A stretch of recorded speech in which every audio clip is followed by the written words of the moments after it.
يا بني إسرائيل اذكروا نعمتي التي أنعمت عليكم وأوفوا بعهدي أوف بعهدكم وإياي فارهبون۔ اے بنی اسرائیل، ذرا خیال کرو میری اس نعمت کا جو میں نے تم کو عطا کی تھی۔ میرے ساتھ تمہارا جو عہد تھا اسے تم پورا کرو، تو میرا جو عہد تمہارے ساتھ تھا اسے میں پورا کروں، اور مجھی سے تم ڈرو۔ اے بنی اسرائیل۔ اسرائیل کے معنی ہیں عبداللہ یا بندہ خدا۔ یہ حضرت یعقوب کا لقب تھا جو ان کو اللہ تعالیٰ کی طرف سے عطا ہوا تھا۔ وہ حضرت اسحاق علیہ السلام کے بیٹے اور حضرت ابراہیم علیہ السلام کے پوتے تھے۔ انہی کی نسل کو بنی اسرائیل کہتے ہیں۔ پچھلے 4 رکوعوں میں تمہیدی تقریر تھی جس کا خطاب تمام انسانوں کی طرف عام تھا۔ اب یہاں سے 14ویں رکوع تک مسلسل ایک تقریر اس قوم کو خطاب کرتے ہوئے چلتی ہے جس میں کہیں کہیں عیسائیوں اور مشرکین عرب کی طرف بھی کلام کا رخ پھر گیا ہے، اور موقع موقع سے ان لوگوں کو بھی خطاب کیا گیا ہے جو حضرت محمد صلی اللہ علیہ وسلم کی دعوت پر ایمان لائے تھے۔ اس تقریر کو پڑھتے ہوئے حسب ذیل باتوں کو خاص طور پر پیش نظر رکھنا چاہیے۔ اولاً اس کا منشا یہ ہے کہ پچھلے پیغمبروں کی امت میں جو تھوڑے بہت لوگ ابھی ایسے باقی ہیں جن میں خیر و صلاح کا عنصر موجود ہے، انہیں اس صداقت پر ایمان لانے اور اس کام میں شریک ہونے کی دعوت دی جائے جس کے ساتھ محمد صلی اللہ علیہ وسلم اٹھائے گئے تھے۔ اس لیے ان کو بتایا جا رہا ہے کہ یہ قرآن اور یہ نبی وہی پیغام اور وہی کام لے کر آیا ہے جو اس سے پہلے تمہارے انبیاء اور تمہارے پاس آنے والے صحیفے لائے تھے۔ پہلے یہ چیز تم کو دی گئی تھی تاکہ تم آپ بھی اس پر چلو اور دنیا کو بھی اس کی طرف بلانے اور اس پر چلانے کی کوشش کرو، مگر تم دنیا کی رہنمائی تو کیا کرتے، خود بھی اس ہدایت پر قائم نہ رہے اور بگڑتے چلے گئے۔ تمہاری تاریخ اور تمہاری قوم کی موجودہ اخلاقی و دینی حالت خود تمہارے بگاڑ پر گواہ ہے۔ اب اللہ نے وہی چیز دے کر اپنے ایک بندے کو بھیجا ہے اور وہی خدمت اس کے سپرد کی ہے۔ یہ کوئی بیگانہ اور اجنبی چیز نہیں ہے، تمہاری اپنی چیز ہے، لہذا جانتے بوجھتے حق کی مخالفت نہ کرو بلکہ اسے قبول کر لو۔ جو کام تمہارے کرنے کا تھا مگر تم نے نہ کیا، اسے کرنے کے لیے جو دوسرے لوگ اٹھے ہیں ان کا ساتھ دو۔ ثانیاً اس کا منشا عام یہودیوں پر حجت تمام کرنا اور صاف صاف ان کی دینی و اخلاقی حالت کو کھول کر رکھ دینا ہے۔ ان پر ثابت کیا جا رہا ہے کہ یہ وہی دین ہے جو تمہارے انبیاء لے کر آئے تھے۔ اصول دین میں سے کوئی ایک چیز بھی ایسی نہیں ہے جس میں قرآن کی تعلیم تورات کی تعلیم سے مختلف ہو۔ ان پر ثابت کیا جا رہا ہے کہ جو ہدایت تمہیں دی گئی تھی اس کی پیروی کرنے میں اور جو رہنمائی کا منصب تمہیں دیا گیا تھا اس کا حق ادا کرنے میں تم بری طرح ناکام ہوئے ہو۔ اس کے ثبوت میں ایسے واقعات سے استشہاد کیا گیا ہے جن کی تردید وہ نہ کر سکتے تھے۔ پھر جس طرح حق کو حق جاننے کے باوجود وہ اس کی مخالفت میں سازشوں، وسوسہ اندازیوں، کج بحثیوں اور مکاریوں سے کام لے رہے تھے، اور جن ترکیبوں سے وہ کوشش کر رہے تھے کہ کسی طرح محمد صلی اللہ علیہ وسلم کا مشن کامیاب نہ ہونے پائے، ان سب کی پردہ دری کی جا رہی ہے، جس سے یہ بات عیاں ہو جاتی ہے کہ ان کی ظاہری مذہبیت محض ایک ڈھونگ ہے جس کے نیچے دیانت اور حق پرستی کے بجائے ہٹ دھرمی، جاہلانہ عصبیت اور نفس پرستی کام کر رہی ہے، اور حقیقت میں وہ یہ چاہتے ہی نہیں ہیں کہ نیکی کا کوئی کام پھل پھول سکے۔ اس طرح اتمام حجت کرنے کا فائدہ یہ ہوا کہ ایک طرف خود اس قوم میں جو صالح عنصر تھا اس کی آنکھیں کھل گئیں، دوسری طرف مدینے کے عوام پر اور بالعموم مشرکین عرب پر ان لوگوں کا جو مذہبی و اخلاقی اثر تھا وہ ختم ہو گیا، اور تیسری طرف خود اپنے آپ کو بے نقاب دیکھ کر ان کی ہمتیں اتنی پست ہو گئیں کہ وہ اس جرأت کے ساتھ کبھی مقابلے میں کھڑے نہ ہو سکے جس کے ساتھ ایک وہ شخص کھڑا ہوتا ہے جسے اپنے حق پر ہونے کا یقین ہو۔ ثالثاً پچھلے 4 رکوعوں میں نوع انسانی کو دعوت عام دیتے ہوئے جو کچھ کہا گیا تھا اسی کے سلسلے میں ایک خاص قوم کی معین مثال لے کر بتایا جا رہا ہے کہ جو قوم خدا کی بھیجی ہوئی ہدایت سے منہ موڑتی ہے اس کا انجام کیا ہوتا ہے۔ اس توضیح کے لیے تمام قوموں میں سے بنی اسرائیل کو منتخب کرنے کی وجہ یہ ہے کہ دنیا میں صرف یہی ایک قوم ہے جو مسلسل 4000 برس سے تمام اقوام عالم کے سامنے ایک زندہ نمونہ عبرت بنی ہوئی ہے۔ ہدایت الہی پر چلنے اور نہ چلنے سے جتنے نشیب و فراز کسی قوم کی زندگی میں رونما ہو سکتے ہیں وہ سب اس قوم کی عبرتناک سرگزشت میں نظر آ جاتے ہیں۔ رابعاً اس سے پیروان محمد صلی اللہ علیہ وسلم کو سبق دینا مقصود ہے کہ وہ اس انحطاط کے گڑھے میں گرنے سے بچیں جس میں پچھلے انبیاء کے پیرو گر گئے۔ یہودیوں کی اخلاقی کمزوریوں، مذہبی غلط فہمیوں اور اعتقادی و عملی گمراہیوں میں سے ایک ایک کی نشاندہی کر کے اس کے بالمقابل دین حق کے مقتضیات بیان کیے گئے ہیں تاکہ مسلمان اپنا راستہ صاف دیکھ سکیں اور غلط راہوں سے بچ کر چلیں۔ اس سلسلے میں یہود و نصارہ پر تنقید کرتے ہوئے قرآن جو کچھ کہتا ہے اس کو پڑھتے وقت مسلمانوں کو نبی صلی اللہ علیہ وسلم کی وہ حدیث یاد رکھنی چاہیے جس میں آپ نے فرمایا ہے کہ تم بھی آخر کار پچھلی امتوں ہی کی روش پر چل کر رہو گے، حتیٰ کہ اگر وہ کسی گوہ کے بل میں گھسے ہیں تو تم بھی اسی میں گھسو گے۔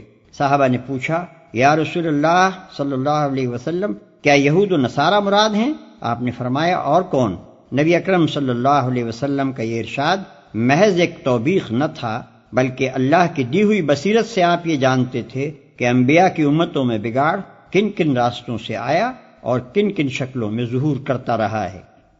وآمنوا بما أنزلت مصدقا لما معكم ولا تكونوا أول كافر به ولا تشتروا بآياتي ثمنا قليلا وإياي فاتقون۔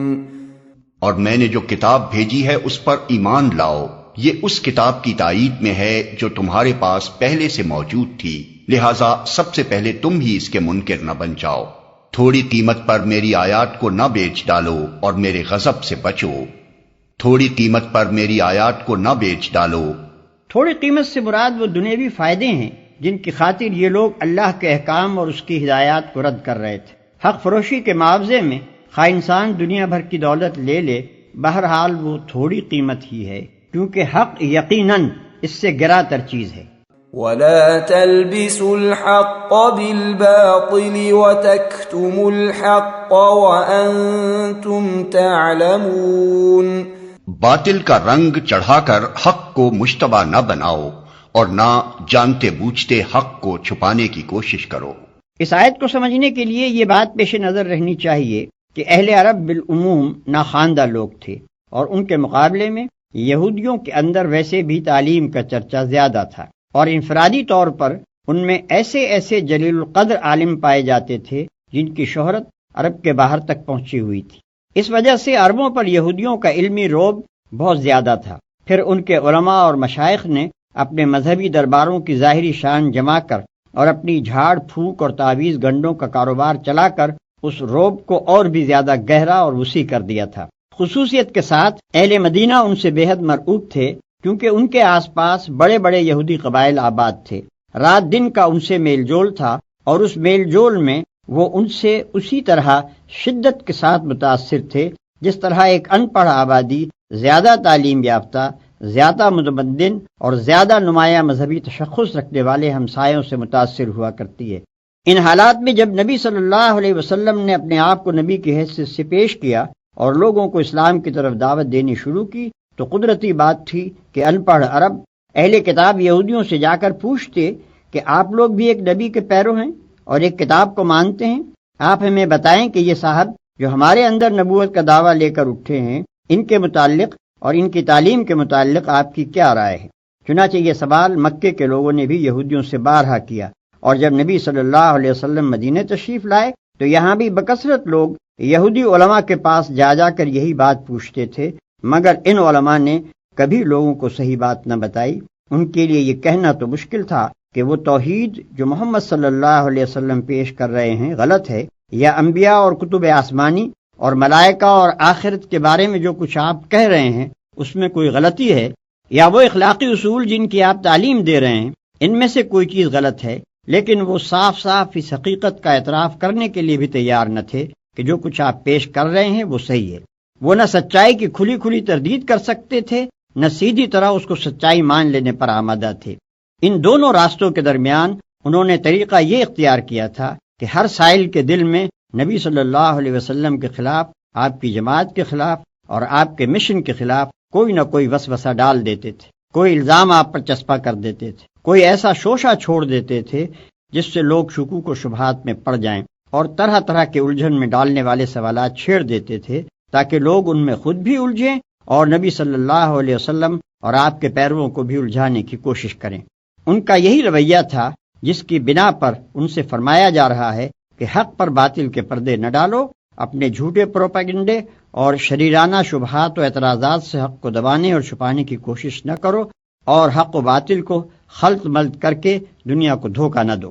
وَأَقِيمُوا الصَّلَاةَ وَآتُوا الزَّكَاةَ وَارْكَعُوا مَعَ الرَّاكِعِينَ۔ نماز قائم کرو اور زکوٰۃ دو، اور جو لوگ میرے آگے جھک رہے ہیں ان کے ساتھ تم بھی جھک جاؤ۔ نماز قائم کرو، زکوٰۃ دو۔ نماز اور زکوٰۃ ہر زمانے میں دین اسلام کے اہم ترین ارکان رہے ہیں۔ تمام انبیاء کی طرح انبیاء بنی اسرائیل نے بھی اس کی سخت تاکید کی تھی، مگر یہودی ان سے غافل ہو چکے تھے۔ نماز باجماعت کا نظام ان کے ہاں تقریباً بالکل درہم برہم ہو چکا تھا۔ قوم کی اکثریت انفرادی نماز کی بھی تاریخ ہو چکی تھی، اور زکوٰۃ دینے کے بجائے یہ لوگ سود کھانے لگے تھے۔ أَتَأْمُرُونَ النَّاسَ بِالْبِرِّ وَتَنْسَوْنَ أَنفُسَكُمْ وَأَنْتُمْ تَتْلُونَ الْكِتَابَ أَفَلَا تَعْقِلُونَ۔ تم دوسروں کو تو نیکی کا راستہ اختیار کرنے کے لیے کہتے ہو، مگر اپنے آپ کو بھول جاتے ہو، حالانکہ تم کتاب کی تلاوت کرتے ہو۔ کیا تم عقل سے بالکل ہی کام نہیں لیتے؟ وَاسْتَعِينُوا بِالصَّبْرِ وَالصَّلَاةِ وَإِنَّهَا لَكَبِيرَةٌ إِلَّا عَلَى الْخَاشِعِينَ الَّذِينَ يَظُنُّونَ أَنَّهُمْ مُلَاقُو رَبِّهِمْ وَأَنَّهُمْ إِلَيْهِ رَاجِعُونَ۔ صبر اور نماز سے مدد لو۔ بے شک نماز ایک سخت مشکل کام ہے، مگر ان فرما بردار بندوں کے لیے مشکل نہیں ہے جو سمجھتے ہیں کہ آخر کار انہیں اپنے رب سے ملنا اور اسی کی طرف پلٹ کر جانا ہے۔ صبر اور نماز سے مدد لو، یعنی اگر تمہیں نیکی کے راستے پر چلنے میں دشواری محسوس ہوتی ہے تو اس دشواری کا علاج صبر اور نماز ہے۔ ان دو چیزوں سے تمہیں وہ طاقت ملے گی جس سے یہ راہ آسان ہو جائے گی۔ صبر کے لغوی معنی روکنے اور باندھنے کے ہیں، اور اس سے مراد ارادے کی وہ مضبوطی، عزم کی وہ پختگی اور خواہشات نفس کا وہ انضباط ہے جس سے ایک شخص نفسانی ترغیبات اور بیرونی مشکلات کے مقابلے میں اپنے قلب و ضمیر کے پسند کیے ہوئے راستے پر لگاتار بڑھتا چلا جائے۔ ارشاد الہی کا مدعا یہ ہے کہ اس اخلاقی صفت کو اپنے اندر پرورش کرو اور اس کو باہر سے طاقت پہنچانے کے لیے نماز کی پابندی کرو۔ انہیں اپنے رب سے ملنا اور اسی کی طرف پلٹ کر جانا ہے۔ یعنی جو شخص خدا کا فرما بردار نہ ہو اور آخرت کا عقیدہ نہ رکھتا ہو، اس کے لیے تو نماز کی پابندی ایک ایسی مصیبت ہے جسے وہ کبھی گوارا ہی نہیں کر سکتا، مگر جو برضا و رغبت خدا کے آگے سر اطاعت خم کر چکا ہو اور جسے یہ خیال ہو کہ کبھی مر کر اپنے خدا کے سامنے جانا بھی ہے، اس کے لیے نماز ادا کرنا نہیں بلکہ نماز کا چھوڑنا مشکل ہے۔